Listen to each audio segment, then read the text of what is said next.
የሌሊት እንግዲህ ዜናችን ጀምረዋል። ላይክ ሸር ሰብስክራይብ በማድረግ ሄርሜላ ከረሜላ በሌሊቱ ከቻሳ ብላለች ማለት ነው።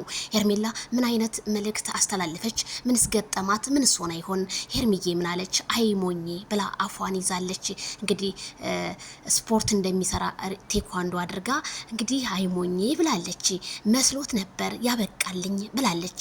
አይሞኝ አላወቀኝ ብላለች። አላወቃት ልታሳውቀው ሄርሚ ከረሜላ እንግዲህ ቲክቶክንና ሶሻል ሚዲያውን ማነጋገሪያ እየሆነ ያለው የማይክል ጃክሰንና የሄርሜላን እንግዲህ መለየት እንዴት እንደዚህ ሊሆን ቻለ? እንዴት በዚህ ቅስፈት እንዴት ሊፈጠር ቻለ? ለምትሉ ሰዎች በሙሉ ይድረስልኝ። ታዲያ ዛሬ ዳንኤል ቤት እንግዲህ በመጡት ቪዲዮ ላይ እንግዲህ የሆነ ታሪክ ብቻ አለ። ታሪካችን ሰንቀን እኛም እንራመዳለን።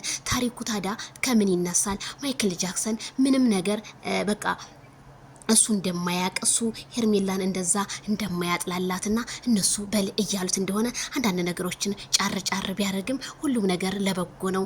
ነገን አዲስ ነገር እንጠብቃለን ብዬ አምናለሁ። ሄርሜላ ከረሜላ አትከፊ የኔ ቆንጆ፣ ቀናበይ፣ የሚዲያው ድምቀት፣ የቲክቶኩ ድምቀት፣ ሁሉም ነገር ይስተካከላል ብዬ በቶቲዩብኔም አምናለሁ። ምክንያቱም እሱ ነገሮችን አስተካክላለሁ ስላለ ብቻ አዲስ ነገር አለ። ደስ እያለኝ ነው። መልእክቱ ይድረስ ለሁሉም።